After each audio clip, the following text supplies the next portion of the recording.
नमस्कार दोस्तों, मैं एसपी सिंह मंत्राज पीसीएस एकेडमी में आपका हार्दिक स्वागत एवं अभिनंदन करता हूं। दोस्तों, डेली की तरह जो हम लोग कुछ खबरें चर्चा में रहती हैं उस पर हम लोग चर्चा करते हैं। दोस्तों, आज की हमारी ऐसी एक और ख़बर है जो इम्पोर्टेंट। दोस्तों, बात करेंगे हम लोग आज काला ज्वर, जो आपका काला ज्वर या इसको काला जार भी कहते हैं। जो रोग हमारा दोस्तों होता है, इसको बात करें तो ये कैसे फैलता है और ये किस जनित कौन सा रोग है, किसके प्रोटोजोआ से फैलता है या किसी फफूंद या कवक जनित रोग है या वायरस जनित रोग, ये हम लोग उसके बारे में जानकर विस्तृत चर्चा करेंगे।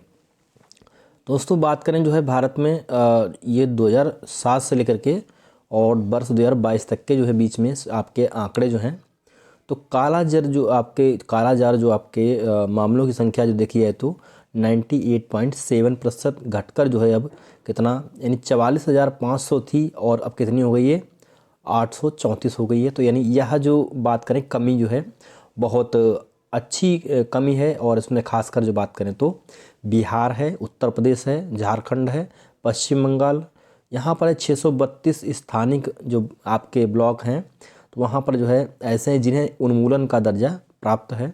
तो यहाँ पर दोस्तों जो है ये सबसे ज़्यादा जो 10,000 पर जो है एक मामला देखने को मिला है, तो ये सबसे अच्छी बात है। दोस्तों, बात करें यहाँ पर जो है झारखंड के पाकुड़ ज़िले में लिट्टीपारा जो एक गांव है, तो वहाँ पर एक ब्लॉक है जहाँ प्रति 10,000 जनसंख्या पर जो है 1.23 मामले पाए गए हैं। तो ये थोड़ा यहाँ पे 1 पॉइंट से अधिक है।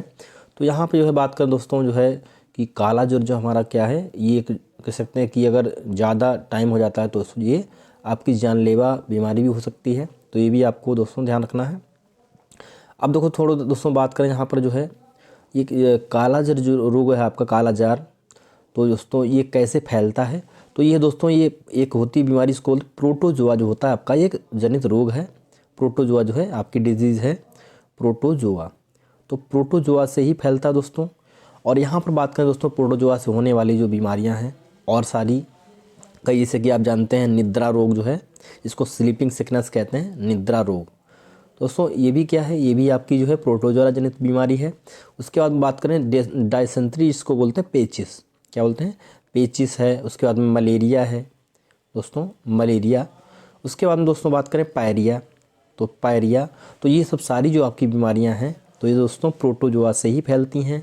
तो इसी में दोस्तों हमारा जो है ये काला जो आपका ज्वार भी कहीं किससे कहते हैं, और काला ज्वर या काला जार एक ही चीज़ है दोस्तों। तो दोस्तों यहाँ पे हम लोग बात करें तो हमने एक जो है यहाँ पर एक लीशमैनिया, इसका नाम है लीशमैनिया, ये आपका जो है लीशमैनिया डोडोवानी, इसका नाम है लीशमैनिया डोडोवानी। ये आपका जो है प्रोटोजोआ होता है, इसी से जो है ये काला ज्वर जो है फैल जाता है किसी व्यक्ति में। तो इसको बात करें यहाँ पर जो है ये हमने बताया जैसे कि लीशमैनियासिस, या इसको दोस्तों ब्लैक फीवर भी कहते हैं, और इसको दूसरा नाम है दमदम बुखार, तो इसको दमदम भी कह देंगे। दमदम बुखार जो है ये भी, इसको नाम एक ही चीज़ है, ब्लैक फीवर या दमदम बुखार, या इसको हम लोग काला जार, तो एक ही चीज़ है। तो दोस्तों यहाँ पर ये प्रोटोजोआ है, इसके 3 प्रकार होते हैं।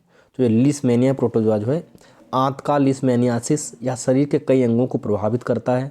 रोग का सबसे गंभीर रूप जो है ये माना जाता है लीशमैनियासिस। तो ये आपका जो है ध्यान रखिएगा आप लोग, और जिसमें कैसे आंत में ही इसमें जो है प्रभावित करता है आंत को।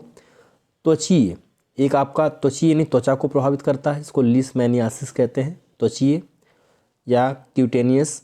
तो यह बीमारी त्वचा के घावों का कारण बनती है और यह बीमारी आम रूप है दोस्तों। एक होती है हमारी तीसरी श्लेष्म त्वचीय, इसको बोलते हैं म्यूको क्यूटेनियस लीशमैनियासिस। यह बीमारी दोस्तों त्वचा और श्लेष्मिक घावों का कारण बनती है। तो दोस्तों यहाँ पर जो है ये 3 प्रकार की हमारी जो है ये प्रोटोजोआ हैं, 3 प्रकार के। तो ये यानी दोस्तों ये यह प्रोटोजोआ जो है परजीवी लीशमैनिया के कारण होने वाली घातक परजीवी बीमारी मानी जाती हैं। मुख्य रूप से दोस्तों यहाँ पर बात करें तो अफ्रीका, एशिया, लैटिन अमेरिका, यहाँ पर जो है लोग जो है इससे ज़्यादा प्रभावित देखे गए हैं। दोस्तों बात करें यहाँ पर यदि समय पर इसका उपचार नहीं किया गया तो यह इससे जो आपका पेशेंट होता है तो उसकी मृत्यु का भी कारण बन जाती है कभी। तो ये भी एक खास ये इम्पोर्टेंट बात है। अब दोस्तों बात करें इसको जो है वैश्विक और राष्ट्रीय इसकी जो स्थिति, इसमें जो है कंडीशन क्या है। तो दोस्तों बात करें हम लोग जो है WHO इसके अकॉर्डिंग जो है अब थोड़ा यहाँ पे ये भी चर्चा कर लेते हैं कि वर्ल्ड हेल्थ ऑर्गेनाइजेशन जो है इसकी जो स्थापना दोस्तों होती है 7 अप्रैल और कब 1948 को, यानी 1948 में इसकी स्थापना होती है। इसीलिए आप लोग जानते हैं 7 अप्रैल को हम लोग जो है क्या विश्व स्वास्थ्य दिवस मनाते हैं, तो ये भी आपको पता होना चाहिए। अब दोस्तों ये WHO की रिपोर्ट है, इसने क्या कहा है, काला जार जो दुनिया की दूसरी सबसे घातक परजीवी जो है पैरासाइट आपकी बीमारी है।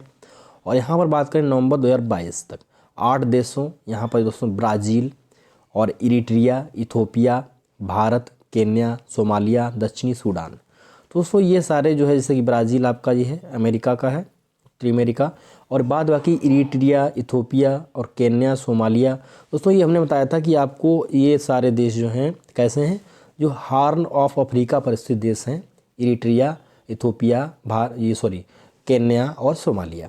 तो यहाँ पर जो है सबसे बड़ी बात ये है, तो यहाँ पर 89% जो वैश्विक मामले देखे गए हैं, जिसमें दोस्तों हमारा भारत भी शामिल है। ये नवंबर 2022 तक के आंकड़े हैं। दोस्तों बात करें वैश्विक स्तर पर रिपोर्ट किए गए कालाजार के कुल मामलों में भारत का योगदान जो है लगभग 11.5% है। तो यहाँ पर दोस्तों लगातार ये कम हो रहे हैं, और भारत में जो है 90% से अधिक मामले कहाँ पर हैं, बिहार में और झारखंड से आपकी रिपोर्ट में शामिल हैं।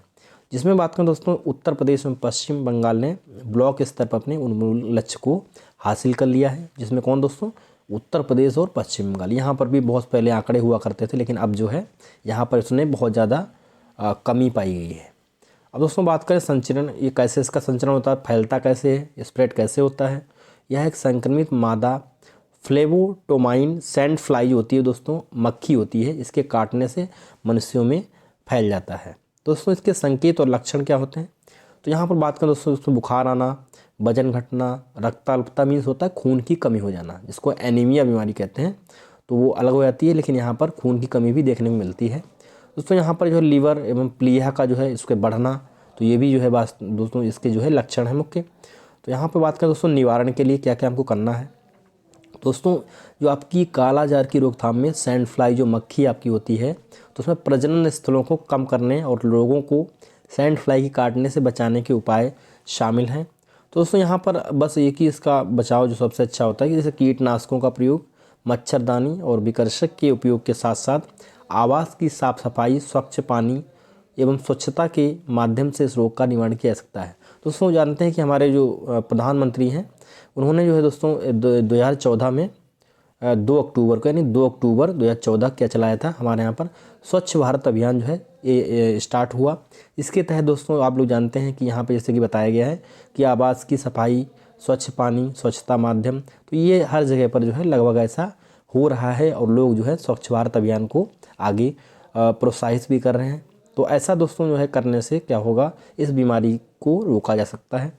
दोस्तों बात करें WHO उन क्षेत्रों में मास ड्रग एडमिनिस्ट्रेशन यानी MDA भी इसकी सिफारिश करता है जहां रोग यह स्थानिक है, तो WHO वहां पर क्या करता है, उस देश की सहायता करता है। दोस्तों इसका उपचार क्या है, कालाजार के उपचार में सोडियम स्टीबिग्लूकोनेट और मैग्ल्यूमाइन एंटीमोनिएट जैसी दवाओं का उपयोग शामिल है। अब दोस्तों बात करें जो है इसके उपचार जो है इसको देरी नहीं करना चाहिए। यहाँ पर बात करें WHO जो है इसके अकॉर्डिंग कालाजार के उपचार के लिए 2 या 2 से अधिक दवाओं के संयोजन की सिफारिश करता है, क्योंकि मोनोथेरेपी में उपचार के विफल होने पर, यदि यह जो आपकी मोनोथेरेपी है या उपचार में विफल हो जाती है तो जो दवा का कोई असर नहीं होता है, जिससे दोस्तों उच्च जोखिम हो जाता है। तो ये भी जो है आपको ध्यान रखना है कि जो है इसको लापरवाही बिल्कुल नहीं करना है। संबंधित पहल जो दोस्तों वैश्विक स्तर पर क्या है चल रही है, जैसे कि भारत ने और WHO ने भी अपना रोड मैप जारी किया है। तो 2021 से 2030 तक क्या करेगा ये, इसने बताया कि 2030 तक का जो है जितने सारे 20 बीमारियों की रोकथाम के लिए इसका नियंत्रण करना, इसको समाप्त करना, और जिन्हें उपेक्षित उष्णकटिबंधीय रोग कहा जाता है तो इनका भी समापन करना। तो लगभग इसमें 20 बीमारियां ऐसी हैं जिसको 2030 तक जो है WHO ने समाप्त करने की बात कही है। अब बात करूँ दोस्तों WHO ने लिम्फेटिक फाइलियासिस जो है को इसको ख़त्म करने के लिए ग्लोबल कई सारे प्रोग्राम भी चलाए हैं, जिसका उद्देश्य MDA द्वारा लिम्फेटिक फाइलियासिस, ऑक्सोसियासिस और कालाजार को ख़त्म करना, ये भी इसका मकसद है। दोस्तों बात करें यहाँ पर जो है जैसे कि बात करें 2020 सन 2000 में जो है दोस्तों इन बीमारियों को वर्ष 2020 तक के इस स्तर पर ख़त्म करने का लक्ष्य रखा गया था, लेकिन कोविड-19 की वजह से क्या हुआ, यह असफल हो गया। लेकिन अब जो इसका लक्ष्य दोस्तों 2030 तक जो है इसको हासिल करने के लिए WHO द्वारा इसमें तेज़ी लाई जा रही है। दोस्तों बात करें भारत की, अब थोड़ी भारत देखो, यहाँ पे भारत की पहल क्या है कि केंद्र सरकार ने वर्ष 2030 तक जो है तो भारत से कालाजार को ख़त्म करने के लिए, अपने लक्ष्य प्राप्त करने के लिए कई सारे कदम उठाए हैं। जिस प्रकार से आप जानते हैं दोस्तों, हमारे यहाँ पर एक बीमारी थी जिसको हम लोग बोलते हैं डिजीज़, जो थी आपकी वायरस, ये भी आपकी वायरस से होने वाली बीमारी थी, जिसको बोलते हैं पोलियो। दोस्तों वर्ष 2025 में क्या हो गया कि WHO ने भारत को प्रमाण दे दिया कि आप जो है 2025 तक किया गया इसने पोलियो यानी ख़त्म करने के लिए पूरा वायदा किया है किसने, हमारे जो भारत ने। और बात करें दोस्तों यहाँ पे WHO क्या करेगा, अब इसने हालांकि इसको सर्टिफाइड कर दिया है कि भारत में कोई भी अभी पोलियो तक का 2000 जो बात करें 2013 से और अभी तक जो है 2021 तक यानी 22 तक बात करें तो कोई भी अभी पोलियो का ऐसा केस भारत में नहीं आया है। तो ये भी अच्छी बात है, 2025 तक क्या है भारत को सर्टिफाइड कर दिया जाए कि जो है इसमें यहाँ पर पोलियो का कोई भी केस अब भारत में नहीं है, तो ये इसका प्रमाण भी मिल जाएगा। दोस्तों बात करें 2023 तक भारत जो है कालाजार को ख़त्म करने के लिए, अपने लक्ष्य को प्राप्त करने के लिए कई सारे कदम उठा रहा है। जैसे कि आप हमने बताया था, ग्रामीण विद्युतीकरण है, परीक्षण है, उसका उपचार समय समय रोज क्षेत्र सीमा की बैठकें करना, तो इसका पुरस्कार वितरण करना, ये इसमें शामिल है।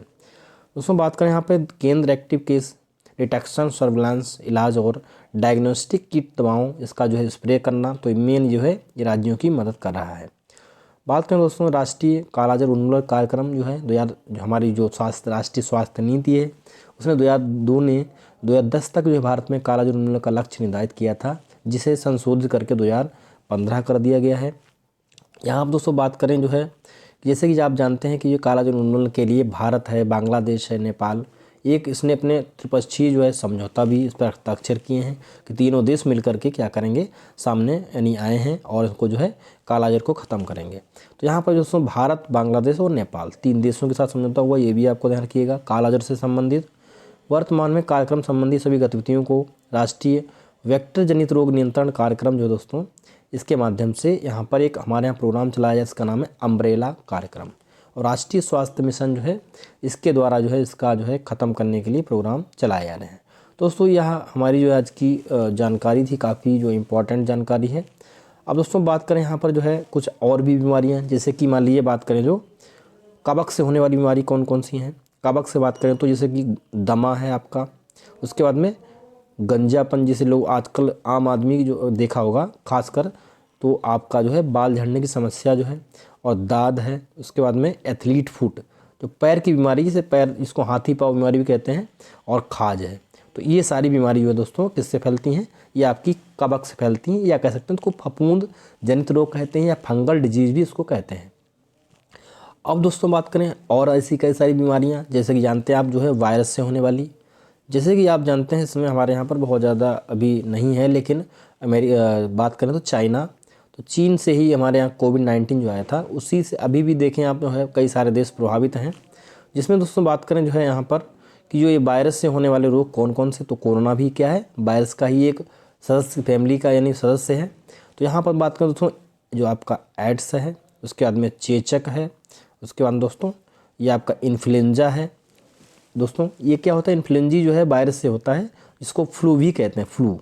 और उसके बाद में पोलियो, दोस्तों बताया था मैंने, पोलियो है। उसके बाद में डेंगू ज्वर है। तो ये सब सारे आपके जो है जितने सारे रोग किससे फैलते हैं, ये सारे आपके वायरस जनित रोग हैं, यानी वायरस से फैलने वाले रोग हैं। अब दोस्तों बात करें आगे जो है, जैसे कि एक और होती है बीमारी आप जानते हैं, हाइड्रोफोबिया। तो हाइड्रोफोबिया दोस्तों क्या होता है, ये जैसे कि पागल कुत्ते काटने से, उसके बाद में भेड़िया अगर ये भी काट लेता है, या जो है लोमड़ी, इसके काटने से क्या होता है, ये आपके जो है कौन सा रोग हुआ, हाइड्रोफोबिया, या इसको रेबीज भी कहते हैं। क्या कहते हैं इसको, रेबीज से बंदर भी काट लेता है कभी कभी, उससे भी आता है। तो ये सारे जो है रेबीज के लक्षण होते हैं, और इसको हाइड्रोफोबिया नाम दिया गया है। दोस्तों बात करें यहाँ पर और सारी आपकी, जैसे कि बात करें जो है एक होती है मेनिनजाइटिस, बहुत ये बीमारी है मेनिनजाइटिस। तो मेनिनजाइटिस जो आपकी है दोस्तों, तो यहाँ पर क्या है, मस्तिष्क को प्रभावित करती है, और मस्तिष्क में बहुत तेज़ी से क्या होता है, ज्वर चढ़ जाता है, बुखार आ जाता है, तो इसको मेनिनजाइटिस कहते हैं। दोस्तों एक बीमारी हमारी होती है आंखों संबंधी, इसको बोलते हैं ट्रैकोमा। क्या बोलते हैं, ट्रैकोमा जो है आँखों से संबंधित होती है, आँखों से संबंधित जो है बीमारी है, आँखों में इसको प्रभावित करता है। तो दोस्तों जो है आँखों में जैसे खुजली टाइप की होने लगती है, और जो आपका इसमें होता क्या ट्रैकोमिया में, जो आपकी कार्निया है तो इसका जो है बढ़ना, यानी कार्निया में वृद्धि हो जाती है, तो इसको हम लोग जो है ट्रैकोमा कहते हैं। एक बीमारी दोस्ती होती है इसको गलसुआ कहते हैं, या इसको मम्प्स जो आपका होता है गलसुआ, या इसको मम्प्स कहते हैं, जिसे आपका जो आपके चीक्स होते हैं गाल, उनके दोनों तरफ क्या होता है स्वेलिंग आ जाती है गले में, तो इसको मम्प्स कहते हैं, गलसुआ कहते हैं। ये भी क्या होता है वायरस से ही फैलता है दोस्तों, ये भी क्या होता है, ये आपका वायरस से ही फैलता है, तो ये भी आपको ध्यान रखिएगा। अब दोस्तों एक बीमारी होती है आपकी, जैसे कि जानते हैं छोटी माता इसको कहते हैं। तो छोटी माता क्या है, छोटी माता जो दोस्तों जैसे कि स्मॉल पॉक्स कहते हैं, स्मॉल पॉक्स क्या है, चिकन पॉक्स भी कहते हैं। तो ये भी दोस्तों क्या है, ये वायरस से होने वाली ही बीमारी है। तो दोस्तों ये ऐसी कुछ बीमारियां और भी हैं, जैसे कि बात करें बैक्टीरिया, तो बैक्टीरिया किससे फैलता है, तो ये पूछा जाता है कई बार सारे एग्जाम में, आप लोग जानते भी हैं, जैसे कि आंत का ज्वर, ये आंत्र ज्वर उसको बोलते हैं। उसके बाद में बात करें दोस्तों जैसे तपेदिक मीन्स जैसे कि ट्यूबरक्लोसिस, इसको टीबी कहते हैं, ट्यूबरक्लोसिस। तो इससे क्या होता है, इससे जो है हमारे जो है सबसे बात करें तो फेफड़े प्रभावित होते हैं।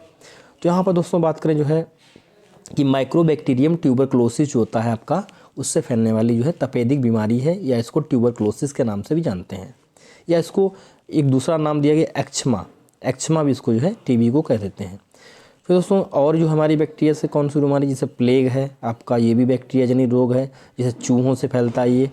बैसिलस पेस्टिस जो है नामक जो जीवाणु होता है उससे फैलता है। फिर उसके बाद बात करें और जो है जैसा कि आप जानते हैं एक होता है जो है आपका हैजा। तो दोस्तों हैजा भी क्या है, हैजा भी आपका जो है किसका बैक्टीरिया जनित रोग है। एक होता है डिफ्थीरिया, जिसको हम लोग जो है दोस्तों डिफ्थीरिया जो होता है आपका, तो इसको हम लोग जो है काली खांसी कहते हैं। और जो ब्रिबियो या आपका विब्रियो कॉलरा जो है आपका नाम से ये आपके जीवाणु से होता है। फिर दोस्तों एक होती है ऐसी बीमारी डिफ्थीरिया। तो डिफ्थीरिया क्या है, तो डिफ्थीरिया दोस्तों जो है कोरोनी बैक्टीरियम डिफ्थीरिया के कारण होता है। फिर एक होता है टिटनेस। टिटनेस भी दोस्तों क्या होता है, ये भी आपका जो है जीवाणु से ही होने वाला या बैक्टीरिया से होने वाला रोग है। तो दोस्तों ये हमारे आज के जो है कुछ इम्पॉर्टेंट बीमारियां थीं, और जो है हमने जाना क्या काला ज़ोर के बारे में, उसको ख़त्म करने का लक्ष्य कब तक है। तो ये सारी चीज़ें दोस्तों ऐसी खबरें जो चर्चा में रहती हैं हम उसको जो है फिर दोबारा लेके आएंगे। दोस्तों आज के लिए इतना ही, थैंक यू, धन्यवाद। आप दोस्तों हमारे चैनल को लाइक एवं सब्सक्राइब करें, आपको अच्छा लगे तो आप अवश्य ही उसमें कमेंट करें, या नहीं अच्छा लगे तब भी आप जो इसको कमेंट करें। Okay, thank you.